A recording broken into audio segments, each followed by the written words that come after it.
I was 7 years old when Vivian came into our lives. All silk scarves, soft perfume, and perfectly timed smiles. My mother had died 2 years earlier, cancer. Quiet, brutal, and fast. I still remember how hollow the house felt afterward. How my father would leave the television on in every room. Like noise could keep the grief out. Then came Vivian. She met my father at a business conference. She was elegant, poised, with a voice that always sounded like it was telling a secret meant only for you. My father was smitten within a week. Within 6 months they were married. To the world she was the ideal wife. Gracious, sophisticated. She hosted charity events, remembered everyone's names, always brought the best wine to family gatherings. And at first she was kind to me, attentive even. She brushed my hair before school, helped with math homework, tucked me in with little bedtime affirmations. But there was something off. Started small. If I forgot to say thank you, her smile would tighten. If I wore something messy or spoke too loudly at dinner, her corrections would come sharp and swift. One night, when I had a nightmare and crawled into her bed, she turned over and said softly, "You're too old for this now, sweetheart," before pretending to sleep. I was 9. I learned to monitor my behavior like a guest in my own home. My father never noticed. He was always working or doting on her, proud of how we all looked like a polished family from a magazine spread. Vivian called me sweetheart in front of others, but her tone was more branding than affection. Praise one day, criticism the next. I never knew which version of her I'd get. But I still called her Mom. At first because I was told to. Later because I saw how it made my father smile. As I grew into my teenage years, the cracks deepened. Vivian managed our home finances, guided my college choices, even offered to edit my scholarship essays. She gave advice like a mentor, always layered with implied wisdom. "If I were you," was a phrase I came to dread. Yet I leaned on her. I didn't know how not to. After all, she'd raised me. She was the only mother I had left. Still, it always felt like I was borrowing the word. I went to college nearby, by her encouragement. Lived at home to save money, though I'd later wonder if it was to keep me close. She helped manage my bank accounts, co-sign my student loans, told me how to negotiate job offers. Always involved, always helpful, and always watching. Looking back, I don't know if I ever fully trusted her. But I wanted to, needed to. Because if she was lying, if all of it was fake, what did that say about my life? About my father's choices? About the woman I called Mom? People often think betrayal starts with a knife in the back.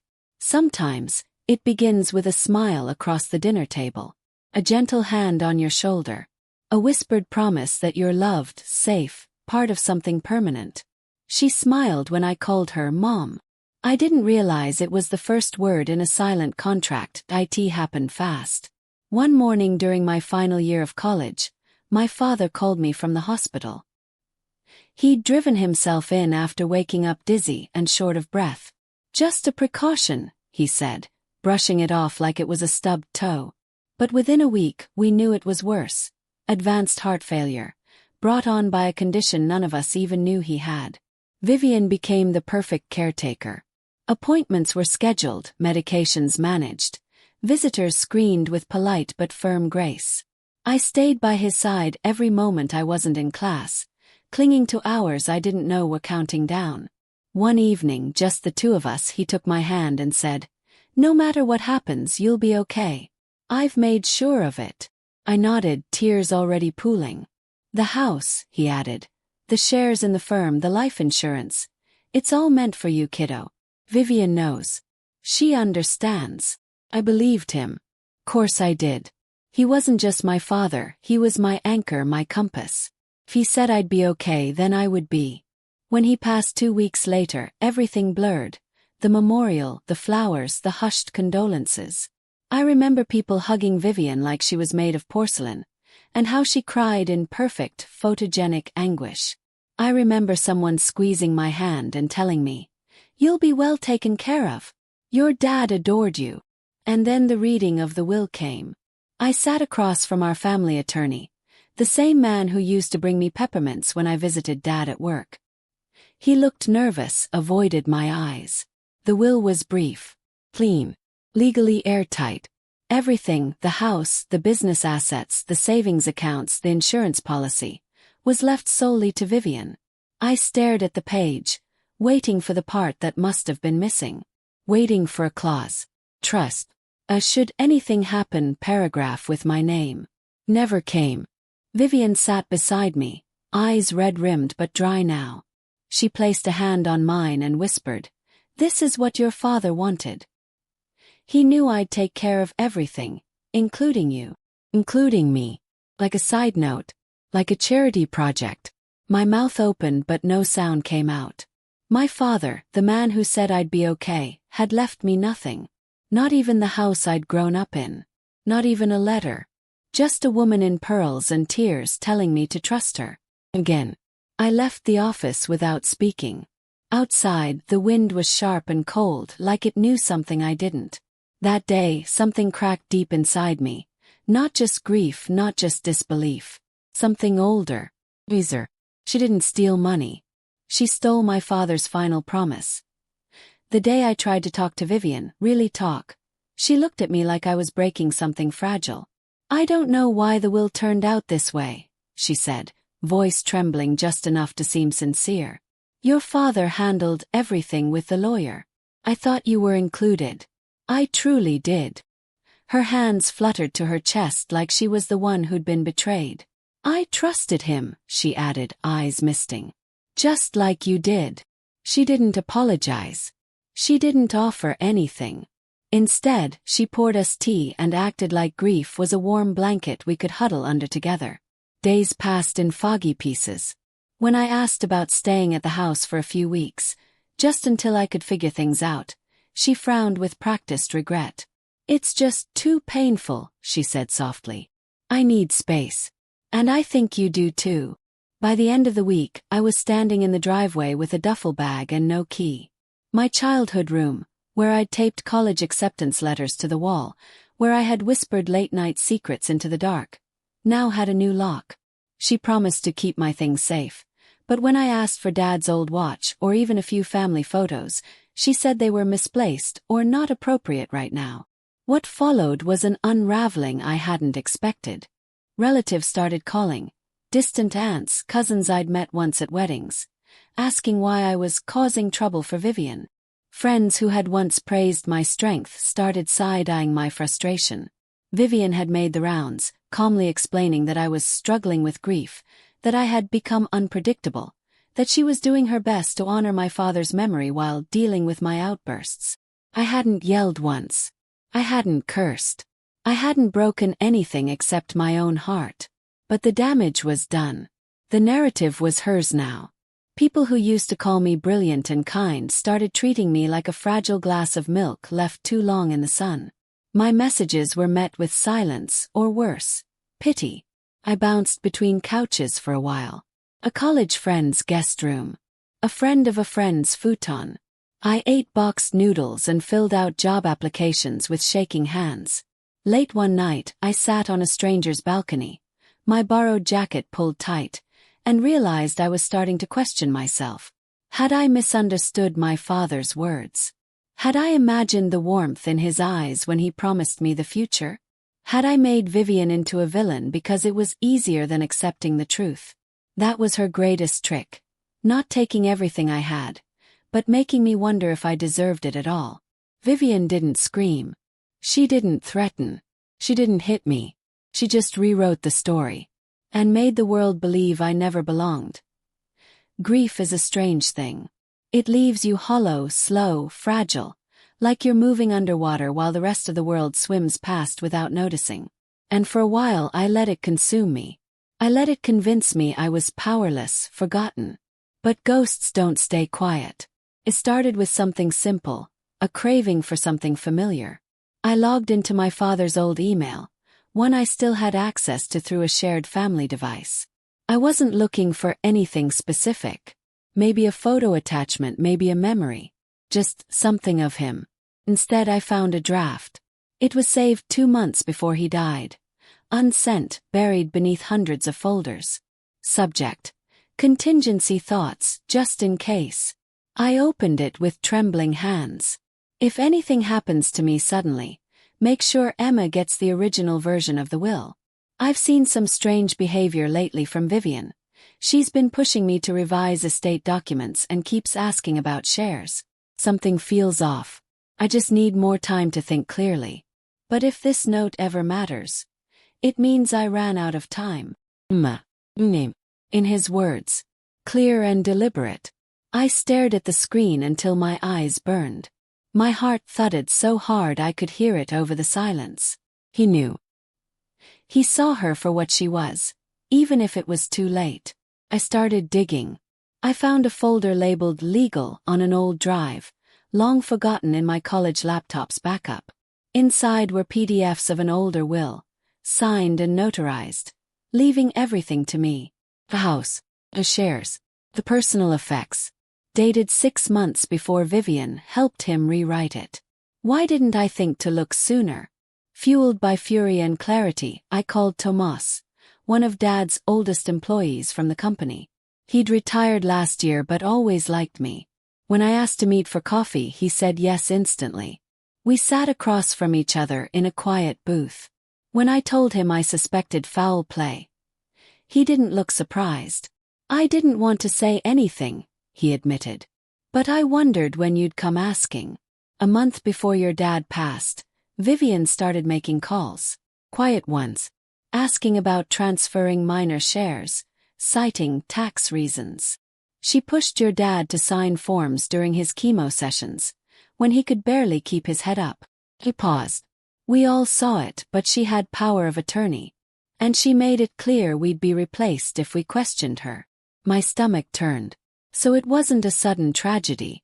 It was a long game, meticulous, calculated, executed while my father's body weakened and my back was turned. This wasn't grief anymore. This was theft. This was war.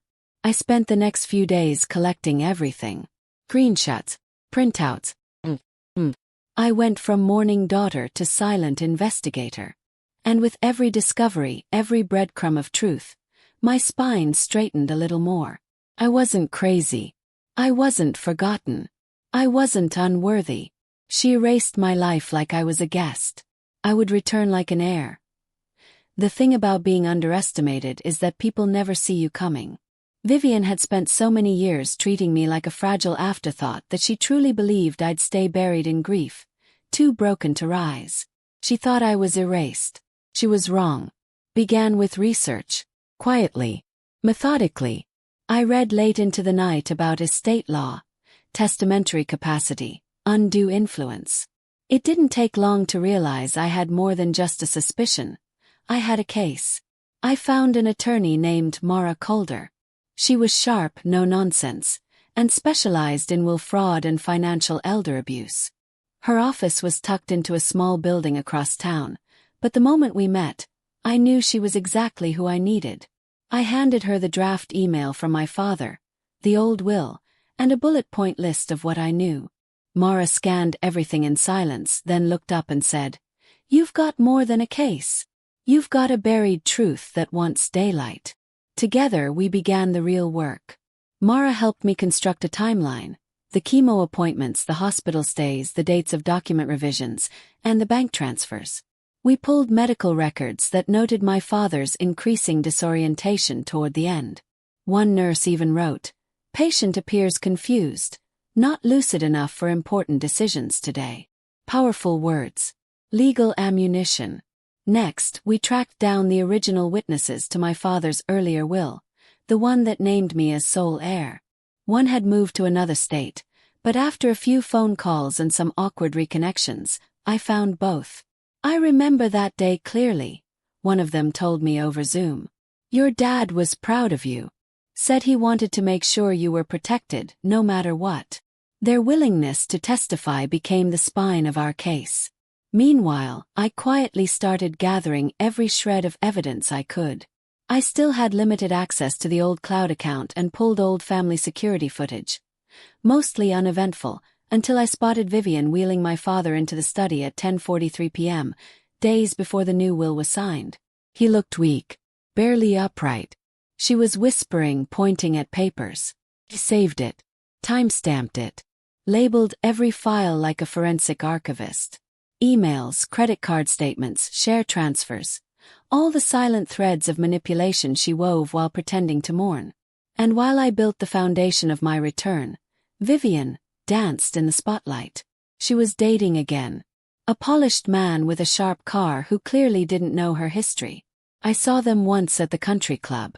She waved at me like we were old acquaintances instead of adversaries. She'd listed the house. My childhood home.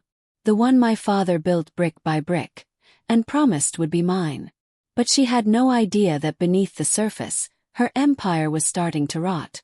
Mara filed the initial motions discreetly, to freeze the estate before any sale could proceed. We requested a court injunction and began the process of contesting the will. Vivian was served the papers on a Thursday afternoon. The house was suddenly no longer on the market. I didn't gloat. I didn't call her. I didn't even show up at the gate. I just waited calmly, with the strength of truth and law finally at my back. She thought I was erased. I was just redrawing the ending. The courtroom smelled faintly of old paper and polished wood, like something sacred and final. I sat at the petitioner's table, hands folded in my lap, heart steady. Across the aisle, Vivian looked every bit the woman she'd always presented. Calm, elegant, dressed in dove-gray silk like she was attending a luncheon instead of a reckoning. She gave me a tight-lipped smile, the kind that used to make me shrink. Not today. The judge entered. Papers rustled. Names were called. The hearing to contest the will of my late father was officially in session. Vivian's lawyer spoke first. Smooth, rehearsed, carefully detached. He painted her as a devoted wife honoring her husband's wishes. He tried to reduce me to a grieving young woman confused by grief and estate complexities. Then it was our turn. Mara stood, every inch composed and lethal. She didn't posture. She didn't raise her voice. She simply began to peel back the timeline like layers of old wallpaper. Slow, deliberate, undeniable. On April 12th, she said, Mr. Alden Bennett was admitted to the hospital. Medical records show cognitive decline beginning within 72 hours. On April 18th, he was taken home briefly. And that night, according to time-stamped footage, was escorted by Vivian Bennett into his study. The very next day, a new will appeared, one which conveniently gave her full control of the estate, invalidating the previous version that named his daughter as the sole heir. The judge listened closely, lips pressed thin. We presented medical testimonies, bank statements, share transfers that occurred just days after my father's final round of chemo. 2 witnesses from the original will testified, swearing under oath that my father had explicitly intended everything to go to me, his only child. Then Mara pulled out the final thread. My client would like to submit a personal document. An email draft found on Mr. Bennett's private cloud, never sent, but auto-saved and time-stamped 2 weeks before his passing. The bailiff handed a printed copy to the judge. I sat straighter. Mara read aloud. Vivian has been helpful. Too helpful. I'm starting to wonder if she's planning something. If anything happens to me, please make sure my daughter is protected. She is everything to me. She is who I trust. A silence fell over the room. Vivian's eyes narrowed. For the first time the mask cracked. She stood up. That could have been written by anyone, she snapped. She's manipulated all of this. She's angry she wasn't in the final will because she couldn't handle the responsibility. You don't know what she was like growing up. Mrs. Bennett, the judge interrupted, voice stern. You will remain seated while counsel addresses the court. But she kept going, unraveling fast. She's unstable. This is all an act. She wanted him to die so she could have everything. Mrs. Bennett, that's enough. Her lawyer tried to calm her, but the damage was done. The judge flipped through the files, glanced at the nurse's notes, reread the email. His ruling was swift, clear, and final. The court finds sufficient evidence of undue influence and diminished capacity at the time of the contested will. The earlier version is hereby reinstated. All assets shall be returned to the rightful heir. Furthermore, this case will be referred to the district attorney for further investigation into financial misconduct. I didn't cry. I didn't smile. I simply exhaled. Vivian sat down hard, the blood drained from her face. She looked smaller than I'd ever seen her, no longer the towering figure of my childhood, but a woman undone by her own greed. She stole my life to build her throne. I took it back brick by brick. I live in the house again. It creaked differently at first. Old ghosts in the floorboards, memories tucked into corners I'd tried to forget. But as the weeks passed, I repainted the walls. Replaced her mirrored furniture with soft woods, warm textiles. Took down the curated photos she once hung to impress dinner guests, and put up the ones Dad and I took on road trips, birthdays, Sundays in the backyard. It's my home now. I walk through each room barefoot and unafraid. Peace isn't quiet, it's clarity. It's knowing every step forward no longer drags her shadow behind me. The money never mattered as much as the truth. But I've put both to use. I started a foundation in Dad's name. Grants and legal aid for young women manipulated by guardians, step-parents, relatives who used love as leverage. There are more of us than I ever realized. Our stories don't make headlines. But now they have somewhere to land. People ask if I'm angry. If I still think about her. Do. But not with rage. I think of her like a warning label. Elegant, persuasive, hollow. I don't hate her. I understand her. And that's more dangerous than hate. I've also come to understand something else. Motherhood is not biology, nor law, nor a title claimed through marriage. It is not a role granted by manipulation or inheritance. It is earned, in patience, in truth, in unconditional care. She used the word daughter like a leash. Like a contract I never signed. But I've since rewritten that contract. Line by line. In my own hand. I carry my mother, my real mother. In the way I love, the way I listen, the way I refuse to become cruel just because cruelty touched me once. I carry my father in the foundation of this house. The ink of that old email. The faith he never stopped having in me. As for Vivian, she wanted to own me by calling me daughter. But I reclaimed my name, and everything she tried to erase.